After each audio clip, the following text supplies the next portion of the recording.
messieurs, bonjour, bon réveil, bon matin. Nous espérons que vous avez passé un excellent week-end. En tout cas, nous, on a passé un bon week-end. On ne va pas dire excellent, mais quand même un bon week-end. Et donc, nous sommes très ravis, mon équipe et moi, de vous servir ce matin du Kenkeliba en ce lundi 9 mai. Alors, le programme, c'est tout de suite. On aura du sport, vous le savez, comme tous les lundis. Koumba Diarra est sur ce plateau. Bonjour, Koumba.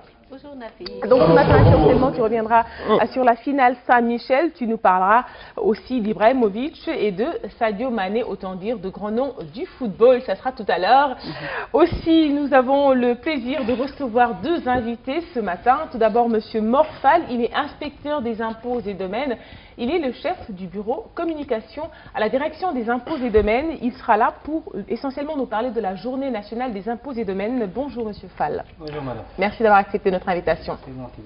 À vos côtés, Monsieur Michael Yesman, il est le président de NIC Sénégal. En même temps, il est le directeur de l'Institut Goethe. Bonjour Monsieur Bonjour Nafi. Ce matin, Dakar Ville Lumière, en tout cas, le concept est déjà bien ancré dans les mœurs, j'allais dire, parce que vous êtes dans le cadre de la Biennale, donc en partenariat avec Kurtiosan, pour davantage donc faire véhiculer le message de concept de Ville Lumière, au moment où d'ailleurs on parle beaucoup de repenser la ville avec grand V de manière générale, et ce dans tous les pays du monde, on en parlera.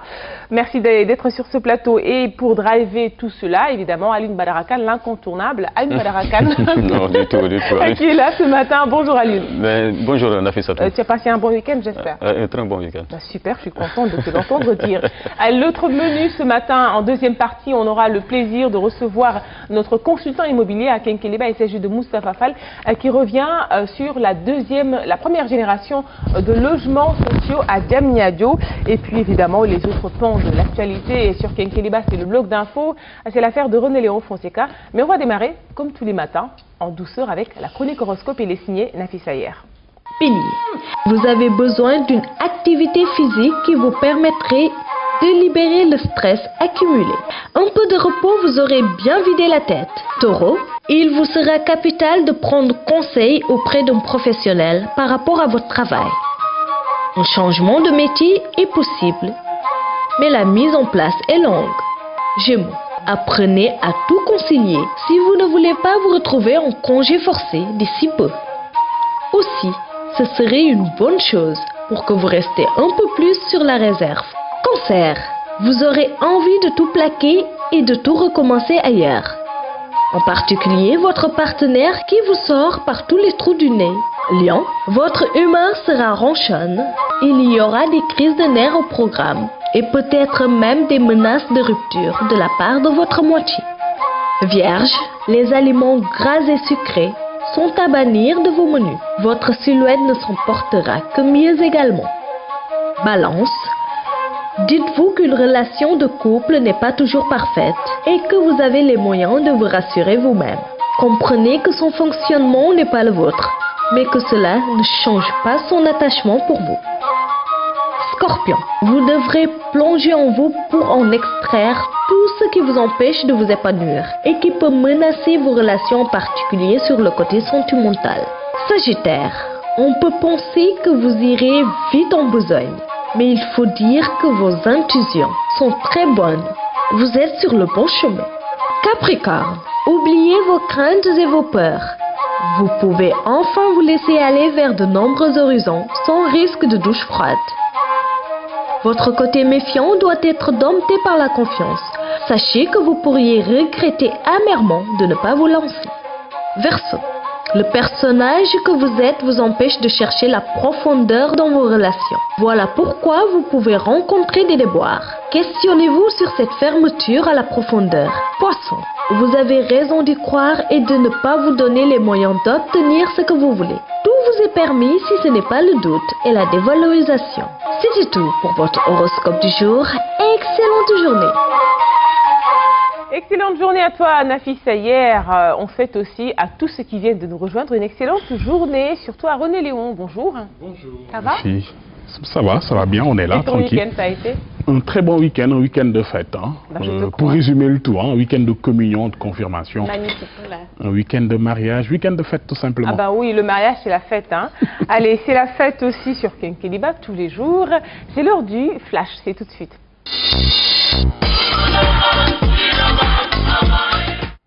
Mesdames et messieurs, bonjour, ravi de vous retrouver pour cette édition de la matinale à la une de l'actualité. Ce matin, ces milliers de fidèles venus répondre au 136e appel de Seydina Limamou Laye. La cérémonie d'ouverture a été présidée par Mohamedou Lamine Laye, porte-parole du Khalife en compagnie de toute la famille du Mahdi. Le thème de cette année est axé sur le dialogue. On verra tout cela tout à l'heure. Le focus du jour s'intéresse ce matin au parc industriel de Diamniadio. Il a pour mission d'attirer les investisseurs et de participer à la réduction du taux de chômage selon les autorités. Sur place, vous allez le voir, les travaux avancent à pas de géant avec un taux d'exécution de 76%. Les investisseurs se manifestent déjà. À suivre également la découverte du lundi. Elle nous plonge ce matin dans les secrets du totem du Pentu Dombot. Son nom, Dengi, ou fromager, un arbre mythique pour les Lébous. Ce fromager de Mbot, selon les dignitaires Lébou, protège Dakar. Koumba Diakhatemar, ici présente, nous en dira plus, comme tous les lundis. Voilà pour l'essentiel du menu de ce matin, mesdames et messieurs. Restez avec nous. Le développement de tout cela, ce sera bien sûr dans quelques minutes. À tout à l'heure. Merci beaucoup René de nous avoir donné l'essentiel de ce qui sera ton journal aux alentours de 7h20. Allez, c'est parti, la chronique Gym, c'est tout de suite. Mesdames et messieurs, encore une fois, bonjour à vous tous. Et nous sommes toujours ici au parc de Hann. Alors vous savez, l'environnement, c'est très important.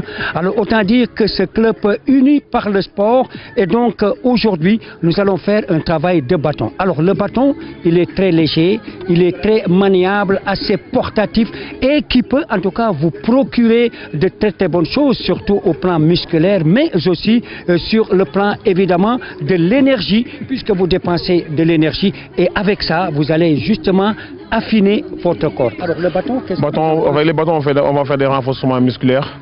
En même temps, on fait des assouplissements. On a l'habitude, c'est bon. Ah oui, vous avez l'habitude de ça? Oui, on fait ça depuis des années. Hein. Mais... Ça se passe bien, merci. Pas trop fatigué quand même? Non, même pas. Alors, et la séance, on va aller jusqu'au bout? Oui. Très bien.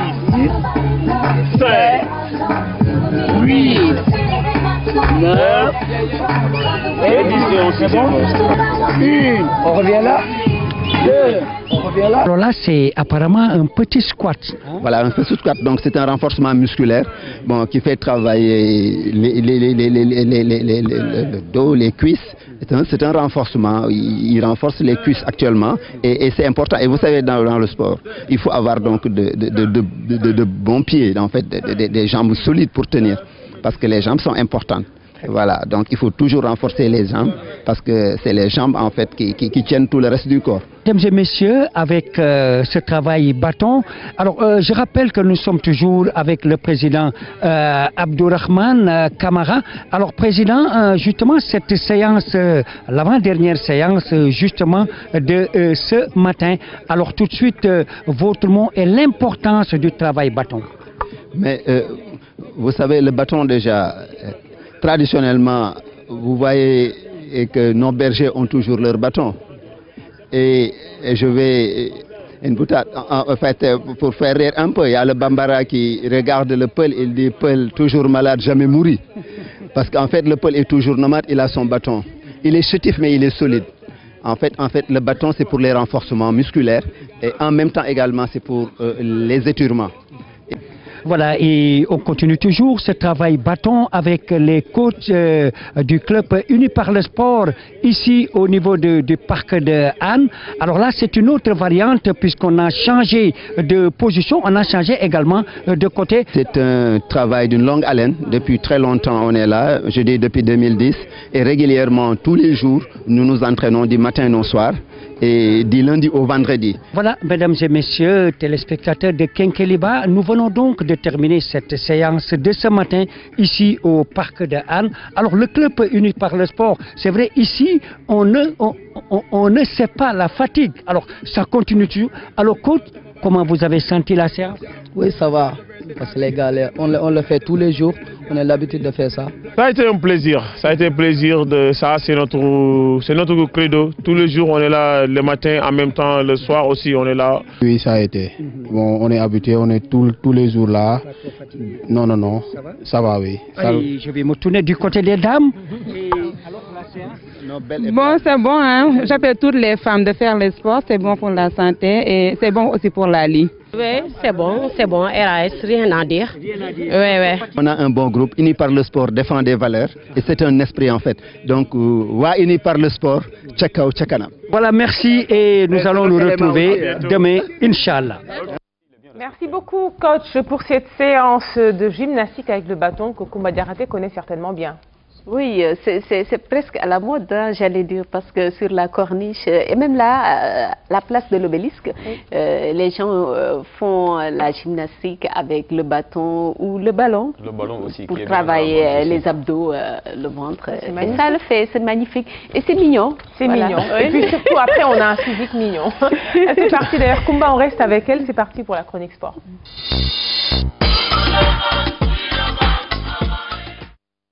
On aura beaucoup de football et puis aussi on parlera de l'international, notamment comme je l'ai dit, on parlera d'Ibrahimovic et de Sadio Mané avec des photos. Mais on n'en est pas encore là. Koumba, rebonjour. Rebonjour ma fille. Alors on va parler tout d'abord de basketball avec l'USO qui a remporté la Coupe Saint-Michel. Oui, une première pour l'Union sportive de Ouakam, Nafissatou, qui a gagné la 23e édition de la Coupe Saint-Michel. C'était devant Mermoz. C'était vraiment un derby dakarois entre ces deux formations et c'est l'USO qui l'a gagné par 59 à 52, si la régie le veut bien. On découvre les images de cette belle finale entre USO et Mermoz. Vous le voyez, Mermoz qui s'empare du trophée de la Coupe Saint-Michel pour la première fois. L'USO qui a remporté les deux premiers cartons. Donc l'USO qui a bien démarré la partie. Seul le troisième carton a été remporté par Mermoz et vous le voyez à la mi-temps, un point d'écart. Et donc le dernier carton, l'USO n'a fait que parachever cette belle démonstration de force face à Mermoz et score final 59 à 52. Belle victoire de l'USO qui va jubiler et porter en triomphe son coach Libas Faye que nous allons écouter. On écoute. Au match de basket, il y a des temps forts, il y a des temps forts, il y a des temps faibles. Okay? Maintenant, il faut savoir gérer donc, les moments de flottement. Donc, pendant des temps faibles. Donc, c'est ce que nous avons fait okay? Pour ne pas vraiment arriver à la dérive. Donc, maintenant, nos temps forts, donc, nous avons mis le paquet. Donc, si vous voyez bien, en premier quart-temps, donc, en deuxième quart-temps, le jeu était équilibré. En troisième quart-temps, donc le jeu était à faveur de notre adversaire. Hein? Maintenant, le quatrième quart-temps, nous sommes revenus avec vraiment beaucoup plus d'arguments de ce que nous a fait gagner le match. Voilà, on l'a vu, un coach porté en triomphe, évidemment une équipe qui est ravie. Et cerise sur le gâteau, Koumba, USO s'est emparé du trophée du meilleur marqueur. Oui, le meilleur marqueur. Il s'agit de Moussa Sissé de l'USO et vous le voyez ici avec son trophée de meilleur marqueur. Son maillot flanqué du numéro 15, il a joué sa partition dans cette belle victoire de l'USO face à Mermoz. Vous voyez Moussa Sissé sous le cerceau qui va marquer dans une situation presque impossible et au total 18 points à lui seul. Ah, c'est vrai que quand même ils ont de qui tenir, ils ont un bon coach et puis aussi un bon collectif et tout ça, ça donne mais de le bons score résultats. reste assez faible, comme l'a signalé Aline Badara. Ça reste assez faible, hein? Le basket masculin, 50, c'est vrai, il n'y a 50, pas photo avec les États-Unis. En tout cas, le score final serait bien un score à la mi-temps. À la mi-temps, pour tout une à fait. rencontre oui, d'accord, en termes voilà. En termes de calcul. Mais en termes d'adresse quand même, on peut dire qu'au Sénégal, on a régressé à ce niveau quand même. On n'est plus assez adroit devant le panier. Tout à fait. Ouais. Bon, voilà qui est bien dit. On va parler à présent de football. On a joué la 22e journée de la Ligue 1 sénégalaise. Et allez, on découvre les résultats de cette 22e journée de la Ligue 1 avec l'information du jour. C'est la défaite de la Linguère de Saint-Louis qui a été battue par Guédiawaye Football Club ici à Dakar 2-0. C'était hier. Et puis Stade de Mbour qui a surpris le Jaraaf 1-0. Il y a aussi le Ndiambour qui a été battu à domicile par NGB Niaritali aussi Grand Dakar Biscuiterie, pas Guédiawaye Football Club, mais plutôt LGB 2-1. Et il y a aussi le Casa Sport, ce n'est pas encore fini, Marfouz. Il y a le Casa Sport qui a été tenu en échec par Mbour Petite Côte 0-0. Et à noter la victoire de Djambar face à Ngor 4-1. Et du coup, ce match nul du Casa le place à la deuxième place du classement. Et c'est Djambar qui en profite, qui totalise 35 points et reste leader de ce championnat. C'est le Casa qui perd le fauteuil de leader. Allez, on prend l'avion pour partir en France. Le Sénégalais Mara Diédhiou, meilleur joueur de la Ligue 2 française. Oui, l'attaquant sénégalais de Clermont Foot a remporté ce prestigieux trophée meilleur joueur de la Ligue 2. Vous le voyez sur les images, l'attaquant sénégalais figure également sur l'équipe type de la Ligue 2 française. Au total, il a marqué 22 buts et 3 passes décisives et vous allez voir l'une de ses belles réalisations. Et donc, Famara Diédhiou a également participé au bon parcours de son club Clermont Foot. Il a été, pour rappel, appelé par Aliou Cissé en équipe nationale pour la première fois. C'était lors du match de la double confrontation Sénégal-Niger, mais il n'a pas du tout joué, il est resté sur le banc. Et puis à noter également que Diafara Sakho, actuel sociétaire de West Ham, avait été élu meilleur joueur de la Ligue 2. C'était en 2014 et donc en 2016, c'est au tour de Famara Diédhiou de remporter ce prestigieux trophée. Et c'est pas plus mal. Alors qu'en est-il combat de la Ligue 1 française? La Ligue 1 française, c'est Ibrahimovic qui a été désigné meilleur joueur de cette compétition. Ibrahimovic, meilleur buteur également de la Ligue 1. Si on pouvait avoir sa photo, ce serait mieux que mon image. Et donc, meilleur buteur également avec 32 réalisations et 13 passes décisives. Ibra qui a été élu meilleur joueur de la Ligue 1 en France. Ibrahimovic avec un look, en tout cas moi que j'aime bien, les cheveux tirés en arrière et puis la petite barbichette, c'est très beau, j'aime bien. Alors un autre Sénégalais pourrait être sacré en Angleterre, Kumba. Cette fois-ci, il s'agit de Sadio Mané de Southampton. Sadio fait partie des nominés pour le titre de meilleur joueur de la saison de son club. L'attaquant sénégalais est à 10 buts et 6 passes décisives. La semaine dernière, il faut le rappeler, il a réalisé un triplé. Et Sadio Mané pourrait devenir le premier Africain meilleur joueur des Serbes. Ah, il est très en forme, hein, le jeune lion. Alors peut-être, c'est vrai qu'on n'en a pas parlé dans la page sport, mais bon, revenir sur cette actualité aussi avec Patrick Etienne qui est décédé en plein match à la 7e minute. Tout à fait. C'était le championnat roumain, c'est ça? Oui, c'est assez compliqué pour le foot camerounais. Tout à fait. Et il était très jeune. Merci beaucoup, Kumba Diakhaté, pour cette page sport qu'on déguste délicieusement, qui est délicieuse tous les matins. On te retrouve avec beaucoup de plaisir ce soir, dès après le 20h, avec Galaxy Sport, avec toute ton équipe. C'est parti. On fera le point aussi sur les Jeux Olympiques, c'est l'actualité. On est à moins de 90 jours de cette prestigieuse compétition et le contingent sénégalais ne cesse de s'agrandir avec Hortense Diédhiou qualifiée. Et pour la natation, ils ont jusqu'au 5 juillet pour boucler carrément les minima et ils ont pas moins de 3 athlètes, Malik Fall, Abdoulkhadr Mbaye, mais aussi la jeune Awa Lignan de la BCEAO, ex-pensionnaire de la BCEAO.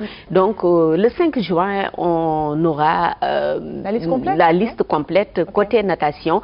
À défaut de décrocher une qualification via les minima, ils auront une invitation comme le veut le principe de l'universalité, de même que l'athlétisme avec ses 6 nageurs engagés dans les minima. Et donc voilà, ils ont eux jusqu'au 11 juillet. Et il y a aussi le meeting de Dakar qui est en test grandeur nature pour ces athlètes sénégalais qui cherchent les minima pour les Jeux Olympiques. Sinon, c'est le principe de l'universalité. Et on aura ainsi une belle brochette d'athlètes. Voilà, on donc rouvre la page actu. La revue des titres, c'est tout de suite.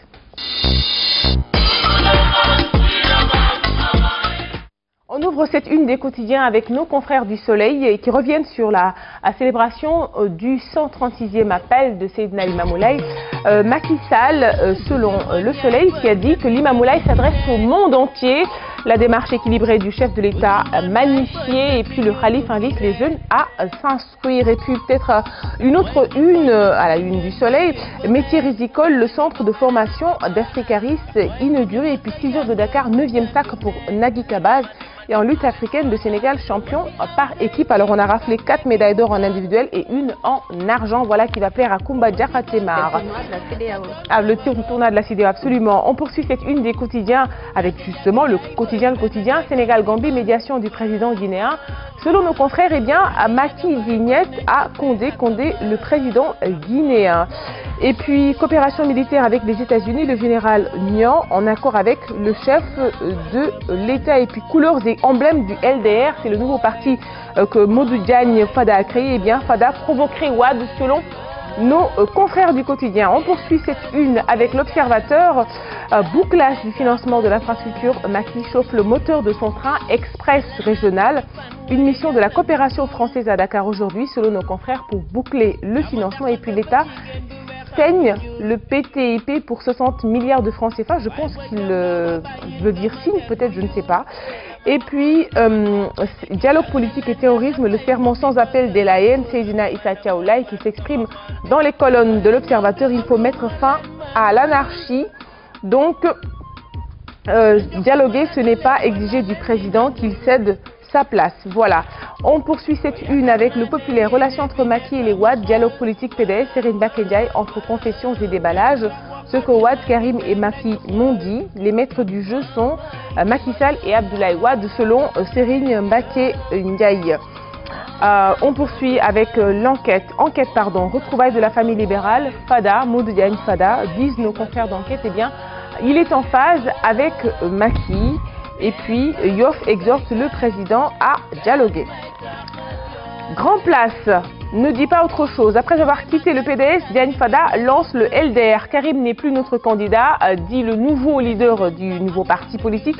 Les Karimistes, selon Fada, eh bien, c'est un processus de trahison. Direct Info, la vérité des faits, défection dans les rangs de l'opposition. Gaston Abdoulaye Sow, Khafor, Mamadou Lamine Keïta. Et toujours à la une de Direct Info, le Premier ministre mène une révolution silencieuse et puis un tremblement de terre guette l'opposition. Ont analysé nos confrères de Direct Info. Libération qui parle de la poule aux odeurs de Dick Togo. C'est pour parler du marché pour la construction de l'université Amadou Mokhtar Mbow. Les liaisons dangereuses de l'Ahadka, ancien PCR de Touba qui se cache derrière Touba Matériaux. Et puis le Sénégal face au terrorisme, les vérités de Macky Sall.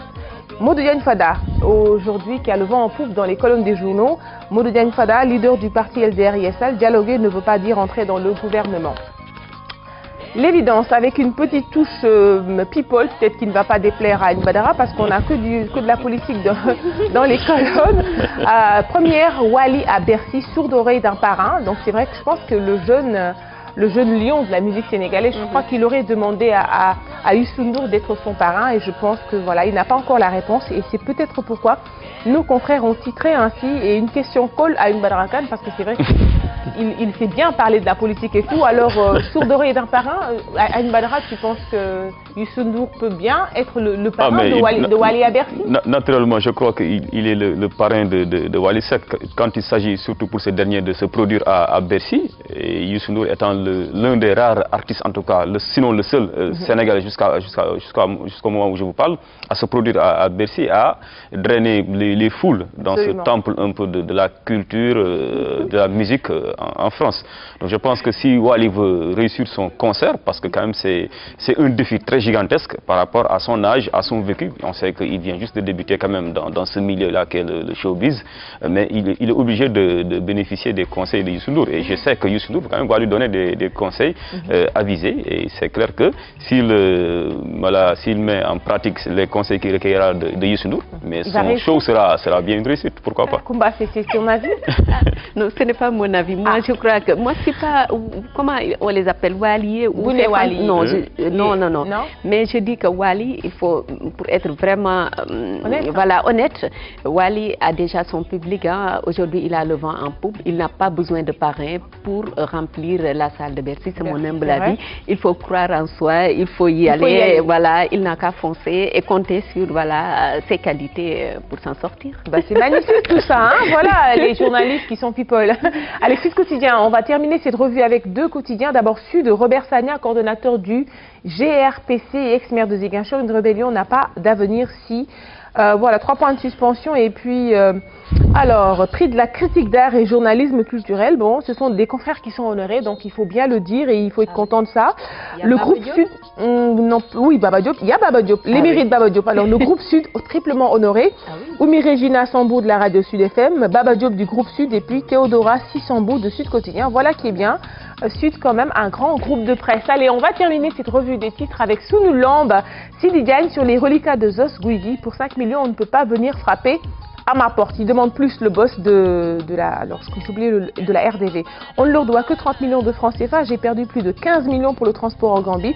Ils seront payés la semaine prochaine. Une dette, c'est une dette. On est tenu de payer. Et puis on a le Sénégal qui lamine le Niger 5-0 en finale. Les Lions rois à Dosso. Dosso, c'est au Niger. Et tout à l'heure qu'on va parler du trophée de la CEDEAO. Merci. Ainsi va la presse ce matin au Sénégal et puis un peu partout aussi dans les régions. Allez, c'est parti. La chronique invitée avec Aline Badara Kane.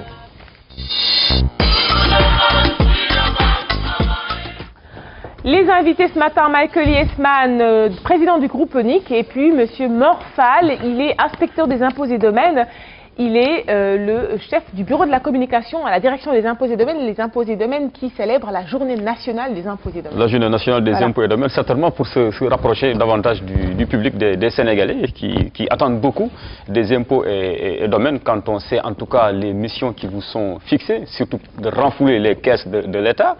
Mais est-ce que vous le faites comment vous le faites? Est-ce que ça profite aux Sénégalais? Parce qu'il ne s'agit pas seulement de remplir cette mission-là en pratiquant, par exemple, une fiscalité assez élevée. D'aucuns jugent que notre fiscalité actuellement au Sénégal est un peu élevée. Qu'est-ce que vous leur répondez? Est-ce qu'on a une fiscalité raisonnable ici, dans notre pays? Tout à fait, M. Khan, je dirais qu'on a une fiscalité équilibrée. C'est vrai, vous l'avez dit, notre rôle, en tout cas celui qui est le plus connu des Sénégalais, c'est la mission budgétaire qui consiste à collecter des recettes pour l'État et pour les collectivités locales. Mais notre rôle va au-delà de ça. Pour répondre à votre question, je dirais qu'on a une fiscalité équilibrée avec une répartition de la charge fiscale entre les activités, les personnes physiques, les personnes morales. Oui, donc de ce point de vue-là, je crois que le reproche qu'on fait, qu'on peut comprendre légitimement, qu'on a une fiscalité trop forte, je crois qu'à l'analyse, on peut montrer qu'effectivement, cette pression évoquée n'est pas tant cela la réalité et qu'on a une fiscalité équilibrée comme je l'ai dit tout à l'heure. Alors par rapport à, en tout cas, la dernière réforme qui a touché un peu le code général des impôts et domaines du Sénégal, quelle est la baisse, en tout cas, quel est le montant qui pourrait peut-être, disons-le, quantifier cette baisse-là de la fiscalité au Sénégal? Vous avez parfaitement raison. En décembre 2012, donc applicable à partir du 1er janvier 2013, une réforme du Code général des impôts est intervenue. Parmi les mesures phares, en tout cas que les Sénégalais ont le plus retenu, c'est la mesure qui consistait à la baisse de l'impôt sur le revenu. Les gens souvent parlent de l'impôt sur les salaires, mais en fait c'est l'impôt sur le revenu des personnes physiques. Que l'on soit salarié, que l'on soit commerçant, prestataire de services, ou que l'on exerce une profession libérale, la baisse a touché tout le monde. Pour répondre spécifiquement à votre question, en matière d'impôt, la baisse d'impôt sur le revenu, l'impôt payé par les Sénégalais, à la première année de mise en œuvre, en 2013, on estimait le montant, j'allais dire, de la renonciation de recettes faite par l'État à 28 milliards. Mais en fin de compte, on s'est rendu compte que la baisse a dépassé 28 milliards, on l'estime à 40 milliards déjà en 2013. Donc c'est dire l'effort qui a été fait par l'État du Sénégal à travers cette réforme, qui a accepté de se délester d'une manne aussi importante de 40 milliards, rien que pour alléger la fiscalité sur les salaires. Ok. Alors, quels sont les autres points, en tout cas, les autres points forts de cette réforme-là du Code général des impôts et domaines du Sénégal? Parce qu'il n'y a pas que la fiscalité, il y a d'autres points forts, comme liés par exemple au foncier. À ce niveau, quels sont réellement les efforts qui ont été consentis par le Sénégal à travers cette réforme-là du Code général des impôts et domaines? Si vous permettez, à travers la réforme, on visait 3 objectifs essentiellement. Il y avait d'abord un objectif de simplification. On nous reproche souvent que la loi fiscale est ésotérique, elle est ambiguë, le code comportait plus de 1000 articles. Il y avait un effort qui devait être fait en termes de simplification. C'est vraiment un aspect légistique. Simplification dans l'écriture des articles, simplification dans le nombre d'articles, simplification dans les régimes d'imposition. Et on est passé de plus de 1000 articles à 700 et quelques articles. Donc il y a un effort très important de ce point de vue. Le deuxième objectif, c'était un objectif, comme j'allais dire, d'allègement de la fiscalité. Parlant justement de l'immobilier, à titre d'exemple, avant la réforme, le taux, l'impôt qui était perçu sur les transactions immobilières était perçu à un taux de 15%. 15%. Avec la réforme, on est passé à 10%. Une nouvelle baisse est intervenue, aujourd'hui on est à 5%. Donc on est passé de 15% en 2012 à aujourd'hui 5%. Il n'y a pas que cela. On aura l'occasion d'y revenir. En matière même d'acquisition de logements sociaux, des efforts aussi importants ont été faits. Par exemple, le taux de droit commun, qui est de 5% aujourd'hui, qui était de 15%, mais qui est aujourd'hui de 5% pour les mutations immobilières, est de 1% pour les logements sociaux. Donc, juste pour dire que, à tout point de vue, du point de vue de la baisse des recettes, de la baisse de la fiscalité du moins, sur les personnes physiques, sur les salariés notamment, du point de vue de la baisse de la fiscalité immobilière, il y a beaucoup d'efforts qui ont été faits dans ce sens-là. L'autre objectif, c'était aussi un objectif j'allais dire, d'amélioration de l'environnement économique. Parce que comme vous le savez, la fiscalité est un des déterminants de l'investissement. Donc à travers le Code général des impôts, on a entendu renforcer nos dispositifs de promotion de l'investissement. C'est ainsi que certaines mesures fiscales qui destinées à promouvoir l'investissement ont été renforcées.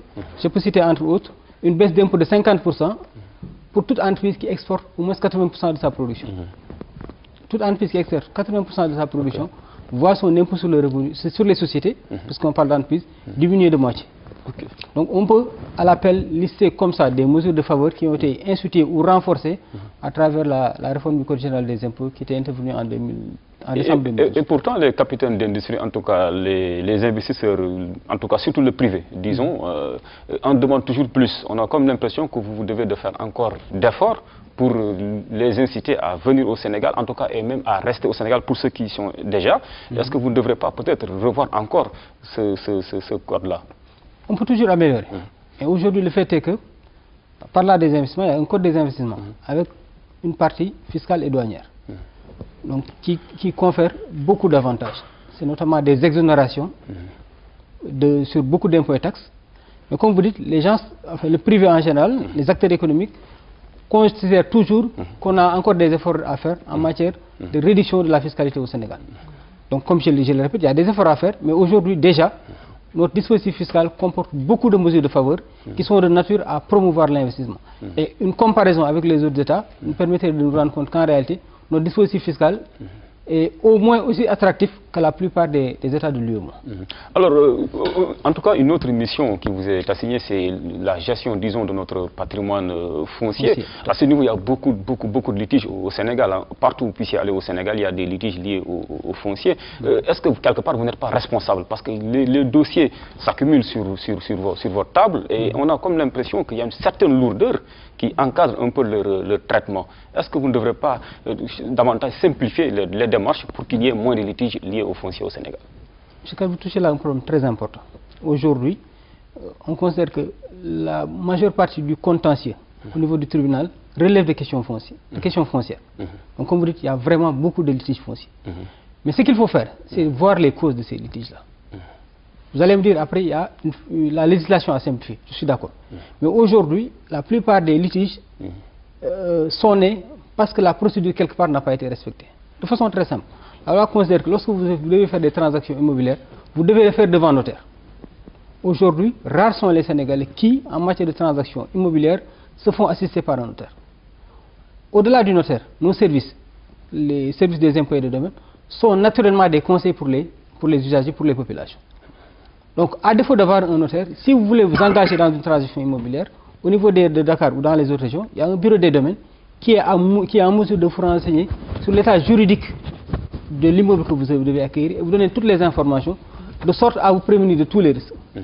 Mais aujourd'hui, et c'est là peut-être l'effort que nous devons davantage faire, nous le faisons d'abord déjà avec la collaboration de la RTS, c'est d'expliquer davantage aux populations c'est quoi la procédure, quels sont les pièges à éviter, quelle est la bonne démarche pour justement ne pas tomber dans ces travers-là. Et aussi d'aller vers elles. C'est comme j'ai dit, j'en profite pour vous remercier, vous nous donnez l'occasion, tous les lundis déjà, de venir traiter d'une question avec les Sénégalais. Et peut-être l'occasion, on reviendra tout à l'heure sur ça, il faut aller vers ces populations. Je suis totalement d'accord avec vous, Nassatou. Et c'est l'objet justement des journées d'information que nous organisons chaque année où, au lieu d'attendre les populations, c'est nous qui allons vers elles pendant au moins une semaine pour donner le maximum d'informations et éviter ces litiges. Je pense qu'on n'a pas un problème de texte comme vous l'avez dit, parce que déjà vous avez recensé 700 articles qui encadrent un peu votre travail. C'est plutôt la diligence dans le traitement de ces dossiers-là. C'est ça la doléance phare des Sénégalais. Que faites-vous à ce niveau pour simplifier les procédures? Le nombre d'articles dont je parlais, c'était pour le Code général des impôts. Voilà. Maintenant, parlant des domaines. Comme vous dites, les gens nous reprochent un engorgement au niveau de nos bureaux. Mais en vérité, la loi domaniale, parfois, a volontairement prévu des procédures longues pour des questions de sécurité juridique. Je disais tout à l'heure, aujourd'hui, une transaction sur un titre privé, aujourd'hui, vous avez un titre foncier que vous voulez me vendre, devant un notaire, on peut boucler la transaction en moins de 72 heures.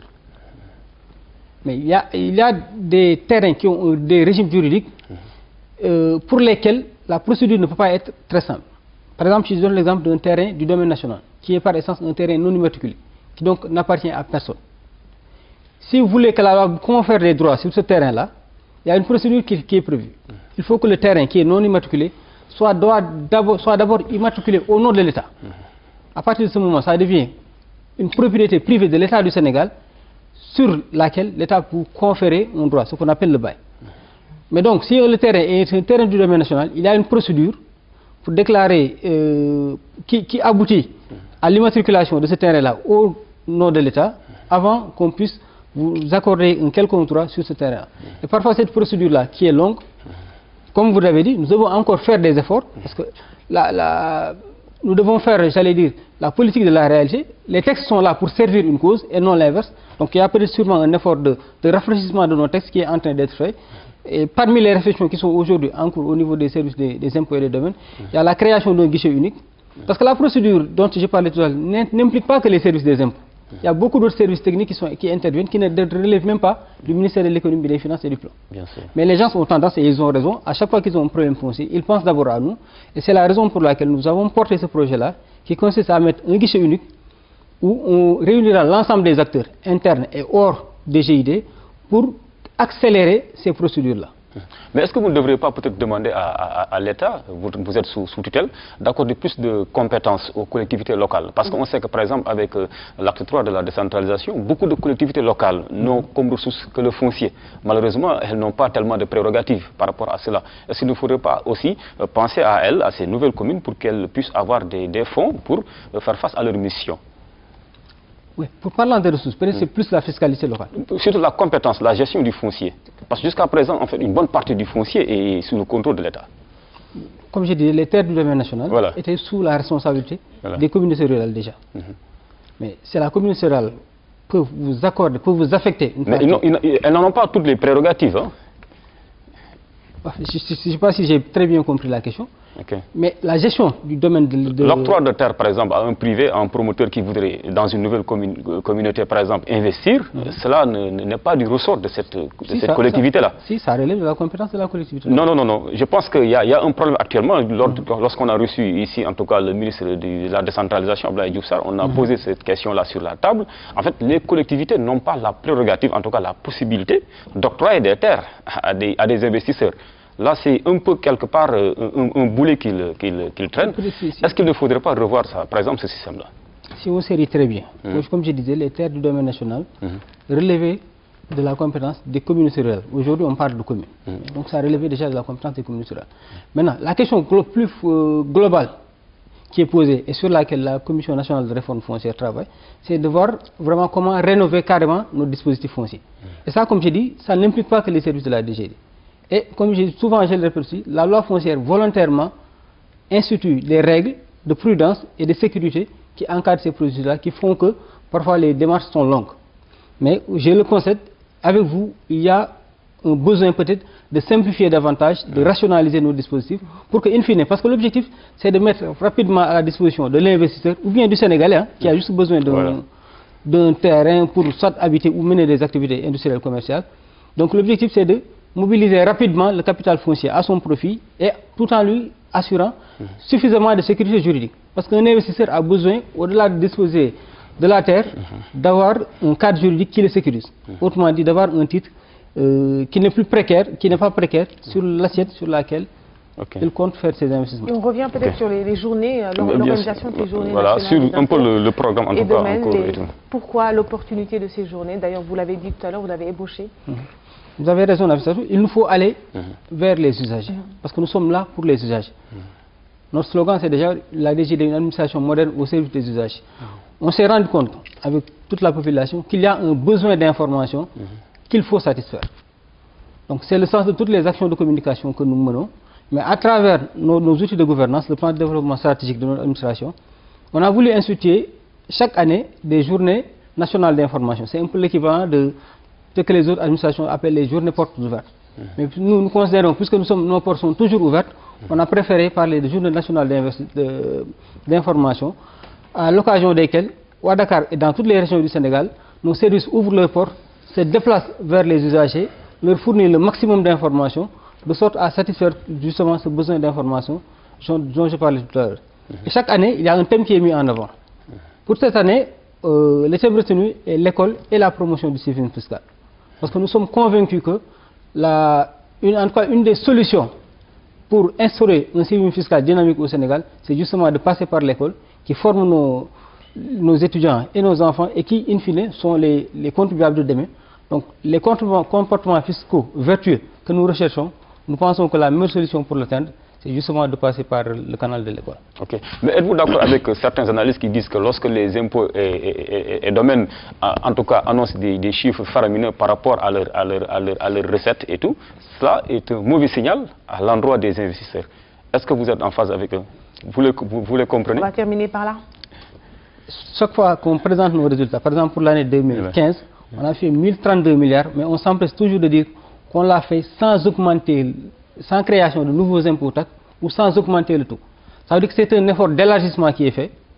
Donc nous faisons en sorte que le maximum de Sénégalais contribuent sans augmenter la pression individuelle sur chaque personne ou sur chaque entreprise. Merci beaucoup, Monsieur Morphal. Je rappelle, vous êtes inspecteur des impôts et domaines et vous êtes le chef du bureau de la communication à la direction des impôts et domaines et vous étiez venu nous parler de la journée nationale des impôts et domaines qui s'ouvre quand d'ailleurs? C'est du mardi au jeudi. Donc du 10. Demain, après. Oui, après. L'ouverture se fera à Thiès, Inch'Allah, à la place de France. À Thiès, à la place de France. Voilà, évidemment, à la fin de ce magazine aussi, vous aurez l'occasion de lancer un autre appel. Merci beaucoup pour cette première partie. Je vous propose, on va dire une pause musicale. Je l'offre à mon réalisateur ce matin, Marfouz Diop, qui est un digne signe de la Médina. C'est parti pour le journal, c'est tout de suite. Les titres de cette édition, 136e appel de Seydina Limamoulaye, le dialogue au menu des prêches, on en parlera aussi. Comme on parlera à la une de cette édition du focus sur le parc industriel de Diamniadio. Et puis la découverte du jour qui nous plonge dans les secrets du punk de Mbot. C'est chez les Lébous et c'est René qui nous en parle dans son journal, c'est tout de suite. Tout à fait, Nafi. Tout à fait, Nafi. Mesdames et messieurs, merci de nous recevoir chez vous. D'abord, ces milliers de fidèles venus répondre au 136e appel de Seydina Limamoulaye à Cambérène. La cérémonie d'ouverture a été présidée par Mohamedou Lamine Laye, porte-parole du Khalife, en compagnie de toute la famille du Mahdi. Le thème de cette année est axé sur le dialogue. Le compte rendu est signé Kaltoum Gueye. 6e édition de la célébration de l'appel de Seydina Limamoulaye Al-Mahdi a débuté ce dimanche à Cambérène. Un événement de dimension internationale, les pèlerins sont venus de partout. À la cérémonie d'ouverture, le fils du Khalif Seydina Issa Laye est revenu largement sur le thème de cette année.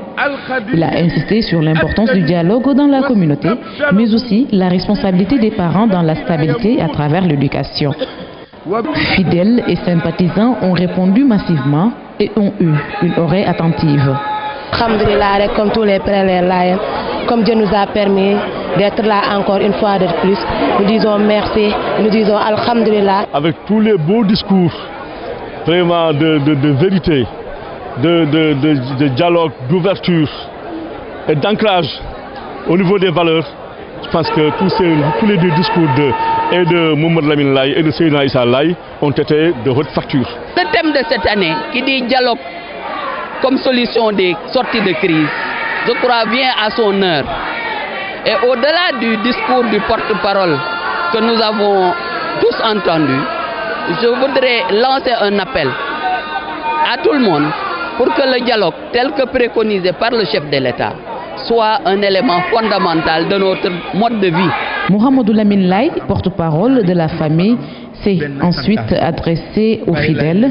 Il est revenu largement sur les fondamentaux du sermon de Seydina Limamou Laye Al-Mahdi et a cité Seydina Issa Laye comme un modèle. Seydina Issa Laye est le successeur du prophète Seydina Imam alayhi salatu wassalam, qui, de par ses sermons, a déjà proposé toutes les solutions susceptibles de régler tous les problèmes auxquels nous pourrons être confrontés dans nos sociétés actuelles, mais dans nos sociétés futures. C'est pourquoi il nous rappelle que nous sommes d'abord un berger. C'est-à-dire, chacun de nous a d'abord le sens de la responsabilité, de savoir vivre en société, mais d'assumer cette responsabilité aussi en négociant, en dialoguant, en se concertant, mais en discutant pour qu'ensemble, unis par un nom, Lahi, que nous puissions converger tous vers Allah.